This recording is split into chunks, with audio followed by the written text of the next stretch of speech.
এটা এটা এত খারাপ, এটার ভাষা এত খারাপ। আমার বন্ধুরা, এত এত এত খারাপ ভাষার লোক বিচারপতি হতে পারে না। আমার আল্লাহকে তুইও সীমানা লঙ্ঘন করে ফেলেছিস, তোকেও ছেড়ে দেওয়া যায় না। 70 লাখ দিয়েও বর্ডার ক্রস করতে পারে নাই, কলা পাতার বিছানায় ফেলাইয়া রাখছে। রব্বে করিমের দরবারে শুকরিয়া আদায় করছি, যিনি আমাদেরকে অত্যন্ত দয়া করে, মায়া করে, মেহেরবানি করে আজকে এই মোবারক মজলিসে মোবারক ব্যক্তিদের সামনে মোবারক কিছু কথা বলার এবং শুনবার জন্য আসার বসার তৌফিক দান করেছেন। মহব্বতের সাথে সবাই উচ্চ আওয়াজে পড়ি আলহামদুলিল্লাহ। যারা কষ্ট করে বসেছেন, বসা আছেন, আমি সবাইকে বিনয়ের সাথে অনুরোধ করছি একটু সোজা হন তো, একটু সবাই একটু সোজা হন। সুবহানাল্লাহ, পুরা মাঠ লড়ে। আর মাঠের ভিতরে যারা এই মোবাইল শরীফ নিয়ে এরকম করতেছে, বুঝেন নাই মনে হইতেছে, দয়া করে এটা একটু বন্ধ করেন। এনে যে কয়টা দিয়ে রাখছে এটির ভিতরেই তো আমার কতবার করে আটকাইতেছে। দয়া করে পরে আপনারা এখান থেকে নিয়ে নিন, কারণ এরা নিয়ে আবার লুকায় রাখবেন না, এরা আবার দিয়া দিবেন সারা দুনিয়ার সামনে। এই জন্য এখানে বসে যদি এইভাবে মোবাইল এইভাবে নাড়াচাড়া করেন, আপনার একজনের কারণে আরো 10 জনের মনোযোগ নষ্ট হয়। অতএব এইটা একটু বন্ধ করেন। মাঠে যারা আছেন তারা দয়া করে এই মোবাইলটা একটু নামান। সবাই একটু, এখানে আসছেন এত ওলামা একরাম স্টেজে, এত বুজুর্গানি দিন, তাদেরকে একটু দেখবেন, তাদের চেহারার দিকে তাকাইলে সগীরা গুনাহ মাফ হবে। এখানে বসেও এত বড় সুযোগ পাওয়ার পরেও এটা খুবই দুঃখজনক। সবাই একটু সোজা হয়ে আমার দিকে তাকান, একটু আমার দিকে, একদম আমার দিক। ব্যাস, না না, ওনার সাথে আমাদের মিললে হবে না, ওনাকে ওনার হালতে থাকতে দেন, আমরা আমাদের হালতে থাকি। মুহতারাম হাজিরিন, মাহফিলে আসতে পেরে বসতে পেরে বেজান না খুশি? বেজান না খুশি? মাশাআল্লাহ। আসার বসার ক্ষমতা কে দিয়েছেন? মহব্বতে জবান খুলেন কে দিয়েছেন? মুহতারাম উপস্থিতি, মাঝে মাঝে একটু কথা বলতে হবে, একটু জবানটা নাড়াইতে হবে। পারবেন কি সবাই? গুনাহের আওয়াজ যদি না হয়, সওয়াবের আওয়াজ যদি হয়, তাহলে কি একটু বড় করে বলতে পারবেন? মহব্বতের সাথে সওয়াবের নিয়তে সবাই মিলে বলি সুবহানাল্লাহ, আলহামদুলিল্লাহ, লা ইলাহা ইল্লাল্লাহ, আল্লাহু আকবার। এই আওয়াজটা হয়নি। আমরা চাই এই বাংলাদেশের ভিতরে যেন শয়তান দাঁড়াইতে না পারে। এটারে বর্ডার পার করে দেন, ইন্ডিয়া গিয়ে নরেন্দ্র মোদীর কাঁধে বসে থাকুন। হ্যাঁ, রাজি সবাই? সবাই রাজি? মাশাআল্লাহ, সবাই রাজি। তাহলে আর একটু আওয়াজ করে সব জবানে, একটা জবানও যেন বন্ধ না থাকে। মহব্বতের সাথে সবাই মিলে একবার বলি আল্লাহু আকবার। মাশাআল্লাহ। এটা কি উলামা পরিষদ আর উলামা পরিষদের মাহফিল, উলামা পরিষদের শ্রোতা। আমি আপনাদের খেদমতে পবিত্র কোরআনুল কারীমের সূরাতুল মুলকের প্রথম 2খানা আয়াত তেলাওয়াত করেছি। বুখারী শরীফে বর্ণিত একেবারে প্রথম হাদিস আপনাদের খেদমতে তেলাওয়াত করেছি। আয়াতে কারিমা এবং হাদিস শরীফকে সামনে রেখে আপনাদের খেদমতে কয়েকটি কথা বলার আশা করছি। আল্লাহ যেন বলবার, শুনবার, বুঝবার এবং আমল করবার তৌফিক দান করেন। মহব্বতের সাথে সবাই বলি আমিন। মুহতারাম হাজরিন, রব্বে করিম বলেন তাবারাকাল্লাযী বিয়াদিহিল মুলক। ওই আল্লাহ বরকতময়, ওই আল্লাহ ক্ষমতার মালিক, যার হাতে সকল রাজত্ব, সেই আল্লাহ বরকতময়। ওয়া হুয়া আলা কুল্লি শাইইন কাদির, তিনি সকল ক্ষমতার মালিক। কে? কে? কে? মুসলমান এই বিশ্বাস করবে সব ক্ষমতার একমাত্র মালিক সেই আল্লাহ বরকতময়, যার হাতে রাজত্ব, তিনি সকল কিছুর মালিক, সকল ক্ষমতার একমাত্র মালিক সেই আল্লাহ। তিনি যা চাইবেন তা হবে, তিনি যা চাইবেন না তা হবে না। সারা দুনিয়ার সবাই চাইবে, কিন্তু আমার আল্লাহ যদি বলেন না, তাহলে আমার আল্লাহ নাই হবে চূড়ান্ত। আর দুনিয়াতে আল্লাহ যদি বলেন যে এটা হবে, সবাই যদি বলে না, তাহলে নাটা ব্যর্থ হবে, আমার আল্লাহর হাটাই চূড়ান্ত। হ্যাঁ, আমার আল্লাহর হাঁটাই চূড়ান্ত। যার কারণে আমরা আমাদের এই দুনিয়াতে আসার পরে অনেকে অনেক কারণে অনেক কিছু ভুলে যায়। এর মধ্যে এটাও ভুলে যায় যে সব ক্ষমতার মালিক আল্লাহ।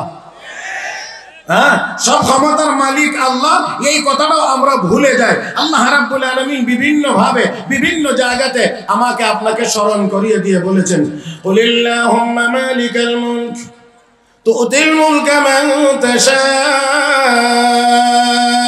ওয়া তানজি'ুল মুলকা মিম্মান তাশা ওয়া তু'ইজ্জু মান তাশা ওয়া তুযিল্লু মান তাশা বিয়াদিকাল খায়র ইন্নাকা আলা কুল্লি শাইইন কাদির।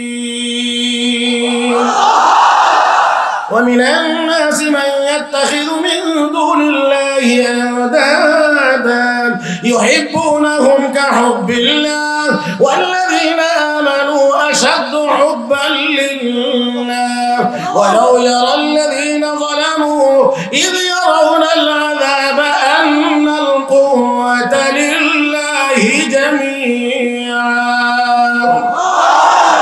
أن القوة لله جميعا। আওয়াজ করে বলেন, সকল ক্ষমতার একমাত্র মালিক, সকল ক্ষমতার একমাত্র মালিক আল্লাহ, আল্লাহ, আল্লাহ। ও মুসলমান, আমরা বিশ্বাস করি কিন্তু ইয়াকিনের মধ্যে একটু কমতি আছে, ইয়াকিনের মধ্যে একটু কমতি আছে। যার কারণে যখনই যে যেখানে ক্ষমতা পায় মনে করি এটাই কিয়ামত পর্যন্ত আমার। যে যখন যেখানে ক্ষমতা হয় মনে করি এটা কিয়ামত পর্যন্ত আমার। ক্ষমতায় বসেই স্বপ্ন দেখা শুরু করি 31, 41, 31, 41, 51। আমার আল্লাহ না না, আমার চূড়ান্ত ফয়সালা যখন চলে আসবে মাত্র 45 মিনিট।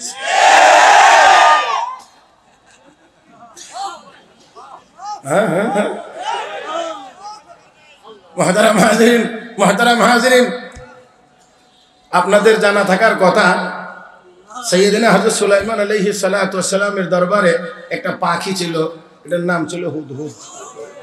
হ্যাঁ, হুদহুদ। কোরআনে এই পাখিটার নাম আল্লাহ উল্লেখ করেছেন, ওয়া তাফাক্কাদাত তায়র ফাকালা মা লিয়া লা আরাল হুদহুদ আম কানা মিনাল গায়িবিন।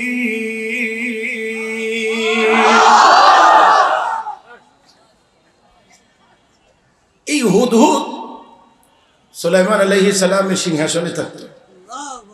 সুলাইমান আলাইহিস সালাতু ওয়াস সালাম এই সিংহাসন নিয়ে আকাশে উঠতেন। আল্লাহ, মৌলবীরা তাচ্ছিল্য করেন না, আপনাদের বিমানের পাখা ডানা ডোনা চাক্কা টাক্কা কোনো কিছুই বিমানের বয়ের কোনা কানা যে সময় তৈরি হয়েছে না, সেই সময়ে মৌলবী বিমান নিয়ে আকাশে উঠছে। নাকি ভুল বলছি?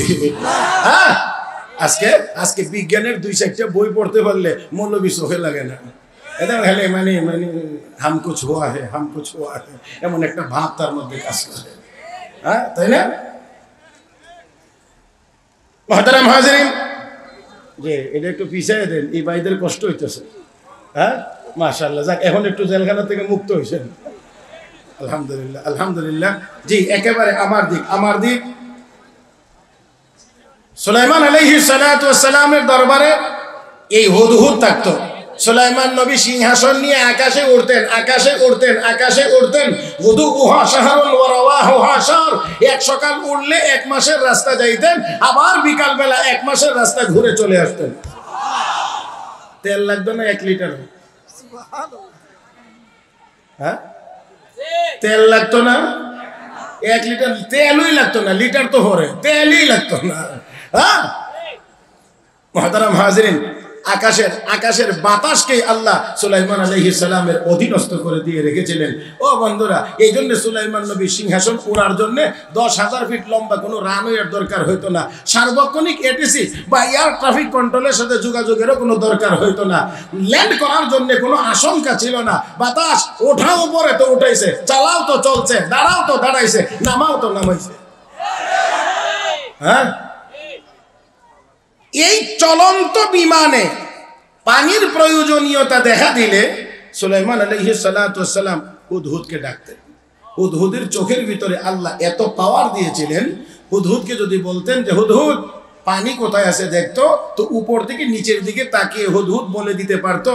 শুধু মাটির উপরে কোথায় পানি আছে তা না, মাটির গভীরে কত ফিট নিচে পানি আছে সেটাও হুদহুদ উপর থেকে বলতে পারতো। কিন্তু এবার খুব গুরুত্বপূর্ণ কথাটা শুনেন, চোখে এত পাওয়া, সেই হুদহুদকে সুলাইমান আলাইহিস সালাম জিজ্ঞেস করেন, হুদহুদ তোকে যখন জিজ্ঞেস করি পানি কোথায় আছে, তুই মাটির নিচের পানির সন্ধান দিতে পারিস, তো তোদেরকে ধরবার জন্য শিকারীরা যে জাল পেতে রাখে, এই জাল তো মাটির উপরে থাকে, এই জালে তোরা কেমনে ধরা পড়িস?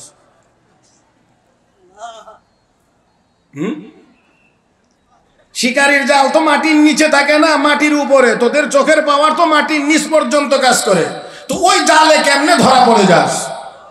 এবার দেখেন হুদহুদি উল্টা ওয়াজ শুরু করে দিছে। হুদহুদ আল্লাহর পয়গম্বর, ওলামায়ে কেরাম শুনলে বুঝবেন, এটা তো ওনাদের জানাই আছে। এখানে অনেক বড় বড় বিজ্ঞ ওলামায়ে কেরাম আছেন, আমি বিশ্বাস করি এখানে এমন ওলামায়ে কেরাম আছেন যারা আমাকে পড়ানোর উপযুক্ত। আল্লাহ সকল ওলামায়ে কেরামের হায়াতে বেশি বেশি বরকত দান করুন। হুদহুদ সুলাইমান আলাইহিস সালামকে বলছেন, আল্লাহর পয়গম্বর, ইযা জা আল কদর আমি আল বাসার, ইযা জা আল কদর আমি আল বাসার, আল্লাহর চূড়ান্ত ফয়সালা যখন চলে আসে তখন চোখ অন্ধ হয়ে যায়। রাইসুল মুফাসসিরিন হযরত আব্দুল্লাহ ইবনে আব্বাস রাদিয়াল্লাহু তাআলা আনহু সেই জন্য বলেন, কিফ ইয়া ওয়াক্কাফ কাইফা ইয়ারাল হুদহুদ বাতিনাল আরদ ওয়া হুয়া লা ইয়ারাল ফাখা হিনা ইয়াকাউ ফি। এ দুনিয়ার বুদ্ধিমানেরা, বিচক্ষণেরা, চালাকেরা, কারণ সবগুলো চালাক তো, যারা এরকম চিন্তা ভাবনা করে সব যে চালাক না। হ্যাঁ, যারা আমরা বানর বানাইতে চাইছিল হেরা তারও বড় চালাক, ওটা জানে না লাগে। হ্যাঁ, অনেক বড় বুদ্ধিমানেরা বলে, বুদ্ধিমানেরা বলে শিক্ষিত, মানুষের ঘরে জন্ম নিয়ে বলে আমরা মানুষ ছিলাম না, আমরা বানর ছিলাম। এদেরকে একমাত্র জঙ্গলে নিয়ে বেঁধে দেওয়া ছাড়া আর কোনো কিছু এদের জন্য উপযুক্ত হয় না। আমাদের বাবা আদম, আমাদের মা হাওয়া মানুষ, আমরা মানুষের ঘর থেকে হয়েছি মানুষ। ইয়া আইয়ুহান নাস ইন্না খলাকনাকুম মিন যাকারিন ওয়া উনসা ওয়া জাআলনাকুম শুউবান ওয়া ক্বাবাইলা লিতাআরাফু ইন্না আকরামাকুম ইনদাল্লাহ ইন্না আকরামাকুম ইনদাল্লাহি আতকাকুম। আল্লাহ কো আদম এবং হাওয়ার মাধ্যমে তোমাদেরকে বানাইলাম, মানুষের ঘর থেকে মানুষ বানাইলাম। আমার ভাইরা, অতএব মানুষ লেখাপড়া করে শিক্ষিত হওয়ার পরে যদি কেউ বলে আমরা মানুষ ছিলাম না বানর ছিলাম, তাহলে বুঝতে হবে সার্টিফিকেট থাকতে পারে, এত বড় গন্ডমূর্খ আল্লাহর দুনিয়াতে আর একটা হতে পারে না।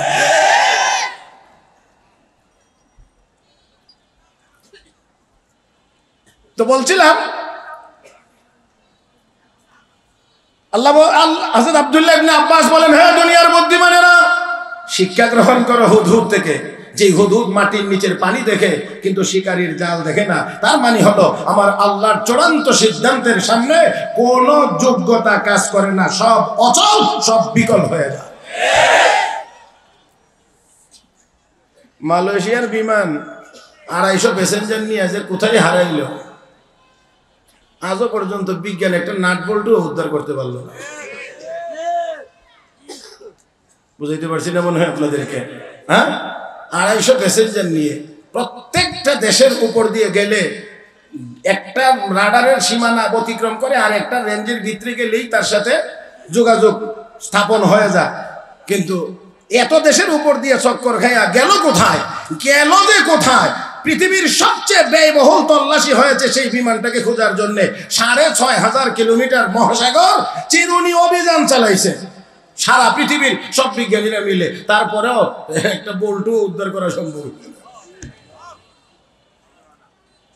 আমার ভাইয়েরা, জি আমি এই জন্যই কথাগুলো বলছি। আমি বলছি না, হযরত আব্দুল্লাহ ইবনে আব্বাস বলছেন যে শিক্ষা গ্রহণ করো, শিক্ষা গ্রহণ করো। যে হুদহুদ মাটির নিচের পানি দেখে, মাটির উপরের জাল কেন দেখে না? তার মানে আল্লাহর কুদরতের সামনে দুনিয়ার কাহারও কোনো যোগ্যতা চলে না, চলতে পারেও না। পারে না, পারে না, পারে না, পারে না, পারে না। মুহতারাম হাজিরিন, আমার আপনার নবীর বাড়িটা ঘেরাও করা হয়েছিল, শতাধিক যুবক অস্ত্র হাতে নিয়ে আমার নবীর বাড়ি ঘেরাও করেছিল নবীকে হত্যা করার জন্য, পূর্ব পরিকল্পিত। এমন না হঠাৎ সবাই মিলে নবীর বাড়ি ঘেরাও করেছে, হাতে সবার অস্ত্র। আর আমার আল্লাহ বলেন, হাবিব আজকের রাত্রিতেই আপনি হিজরত করে যাবেন। কেন আল্লাহ আগে পারতেন না? বলতেন যে তারা তো মিটিং করতেছে, আপনি চলে যান। আল্লাহ কয় না, এমনটা যদি হয় তাহলে আমার কুদরতের কলঙ্ক হয়। তাবারাকাল্লাযী বিয়াদিহিল মুলক ওয়া হুয়া আলা কুল্লি শাইইন কাদির। আমার কুদরতের কলঙ্ক হয়, তাহলে বোঝা গেল তারা বেষ্টন করলে বা ঘেরাও করলে আমি আল্লাহ বাঁচাইতে পারি না। এই জন্য আগে সরাইয়া দিছি। এই জন্য আমার আল্লাহ এই কাজ করেন নাই। উলামায়ে কেরাম এখানে আছেন জানবেন, মুসা আলাইহিস সালাতু ওয়াস সালামকে ঠেকানোর জন্য ফেরাউন আগে থেকেই বনি ইসরাইল গোত্রের সকল ছেলে সন্তানদেরকে, সব সন্তান ছেলে জন্ম নিলেই হত্যা, সন্তান জন্ম নিলেই হত্যা। এইভাবে কিছুদিন লাগাতার ধারাবাহিকভাবে হত্যার যজ্ঞ চালানোর পরে তার উপদেষ্টারা কয়, আমরা খোদা। কিন্তু কেমন খোদা যারে উপদেষ্টারা চালাইতে হয়? আপনারা কি আমার কথা বুঝেন? এটা কেমন খোদা যে খোদাকে উপদেশ দিয়া উপদেষ্টারা উপদেশ দিয়া চালাইতে হয়? আমার আল্লাহ কি কারো উপদেশের মুখাপেক্ষী? আমার আল্লাহ কারো মুখাপেক্ষী না, দুনিয়ার সব আমার আল্লাহর মুখাপেক্ষী। উপদেষ্টারা কো মহারাজ যেমনি কাটা শুরু করছেন, কিছুদিন পরে তো কাজের লোক পাওয়া যাবে না, তাহলে কি করব? 1 বছর কাটেন, 1 বছর রাখেন। অনেক তো কাটলেন, ঠিক আছে তাহলে 1 বছর রাখলাম, 1 বছর কাটলাম। 2025 সাল নিরাপদ, এই বছরে কোনো কাটাকাটি হবে না। 26 সালে আবার যা হবে সেগুলো কাটবো। তাহলে নিরাপদ বছরে আপনার আমার সকলের যুক্তি বলে এই বছরে মুসা আলাইহিস সালামকে দুনিয়াতে পাঠিয়ে দেওয়া দরকার, যেহেতু নিরাপদ বছর, তাই না? নিরাপদ বছর। আল্লাহ কো না, এই বছরে হারুন আলাইহিস সালাম রে দিলাম, হারুন রে পাঠাইছি। আপনার আমার যুক্তি আর বুদ্ধি তো আল্লাহ চলেন না। আল্লাহর যদি নিরাপদ বছরে মুসা নবীকে পাঠাইতে হয়, তার মানে হলো ফেরাউনের হাত থেকে বাঁচানোর ক্ষমতা আল্লাহর। আপনাদের কি মনে হয় নাই? মুফাসসিরিনে কেরাম লিখেছেন মুসা আলাইহিস সালামের মাথার উপরে হত্যার তরবারি এসেছে 9 বার। মুসা আলাইহিস সালামের মাথার উপরে হত্যার তরবারি এসেছে 9 বার। আমার আল্লাহ 9 বার হত্যার তরবারি সরায়া মুসা নবীকে হেফাজত করেছেন। আর ফেরাউনের নিচে নেওয়ার মতো একবার নদীর ঘাটে, একবারেই।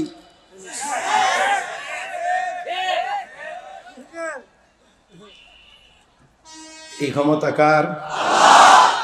ওয়া হুয়া আলা কুল্লি শাইইন কাদির। মুহতারাম হাজিরিন, তো আমার আপনার নবী বাড়িটা গেরাও। আল্লাহ কো হাবিব আজকেই হিজরত করবেন, আজকেই হিজরত করবেন। শত্রুরা দাঁড়িয়ে আছে আর এদিক দিয়ে আল্লাহ কয় আপনি আজকেই বের হবেন। ও আল্লাহ, বাহ্যিকভাবে তাকাইলে তো দেখা যায় শত্রুরা আপনাকে মারবার জন্য আইছে, আর আল্লাহও যেন নির্দেশ দিয়ে বলছেন একটু বাইরে যান, আর আপনার কদুর মারক। মানে অবস্থাটা এমন। আমার আল্লাহ কয় না না, মারবে তো দূরের কথা, এক নজর দেখার সুযোগও তাদেরকে দেওয়া। وَإِذْ يَمْكُرُ بِكَ الَّذِينَ كَفَرُوا لِيُثْبِتُوكَ أَوْ يَقْتُلُوكَ أَوْ يُخْرِجُوكَ وَيَمْكُرُونَ وَيَمْكُرُ اللَّهُ وَاللَّهُ خَيْرُ الْمَاكِرِينَ।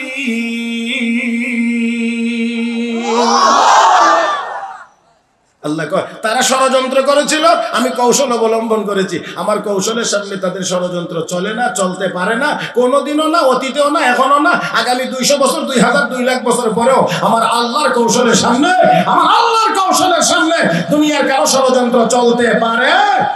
চলতে পারে?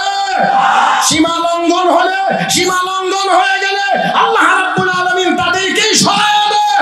কোরআনের বিরুদ্ধে ষড়যন্ত্র যারাই করেছে আল্লাহ তাদেরকেই সরায় দিয়েছেন। কোরআনকে আমার আল্লাহ হেফাজত করেছে। বাংলাদেশের এক কথিত বিচারপতি এই দেশের কওমি মাদ্রাসার বিরুদ্ধে ষড়যন্ত্রে লিপ্ত হয়েছিল। এই জায়গাটা আরেকটু না আসতে বললেন, আরেকটু আসতে বললেন। হ্যাঁ, 1000-এর উপরে মাদ্রাসার বিরুদ্ধে উল্টা পাল্টা রিপোর্ট জমা দিয়েছিল। হাজার হাজার উলামায়ে কেরামের ইজ্জত সম্মানের উপরে হামলা করেছিল।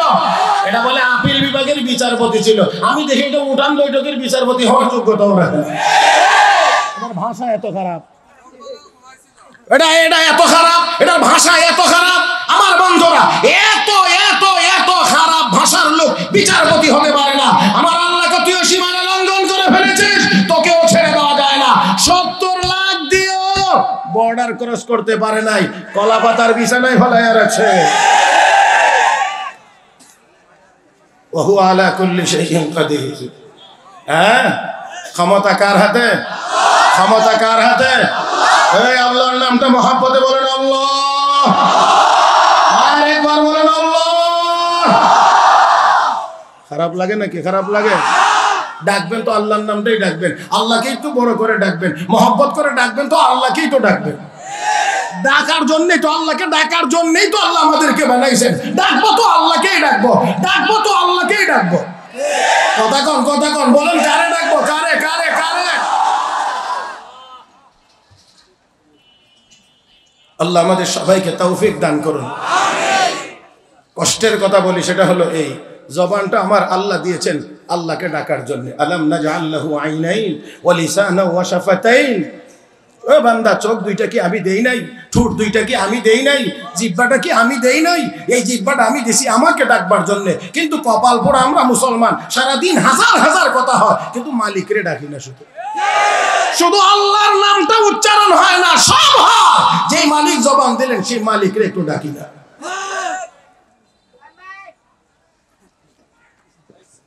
আমার ভাইরা জি, দয়া করে অযথাই কেউ হাসার চেষ্টা করবেন না, এটা হাসির মজলিস না। আমরা এই মজলিসের গাম্ভীর্যতা রক্ষা করার চেষ্টা করব সবাই ইনশাআল্লাহ। আল্লাহ সবাইকে তৌফিক দান করুন। মুহতারাম হাজিরিন, ডাকবো কাকে? আল্লাহকে। আল্লাহকে ডাকতে পারলে তো আল্লাহ ওয়ালা হওয়া যাবে, ডাকি না আল্লাহ ওয়ালাও তো হতে পারি না। আমাদের বুজুর্গদের দিকে তাকাইলে আমরা দেখি তারা দিনে যেমন ডাকছেন, রাতের শেষ ভাগে ডাকছেন। আল্লাহ ওয়ালা যারা হয়েছেন তারা রাতের শেষ ভাগে গভীর রাত্রে উঠে উঠে সেই মালিকরে ডাকছেন। আর ওই মালিক তাদের উপরে এত খুশি, এত খুশি, ওই মালিক আবার কিয়ামতের দিন তাদেরকে তালাশ করবেন।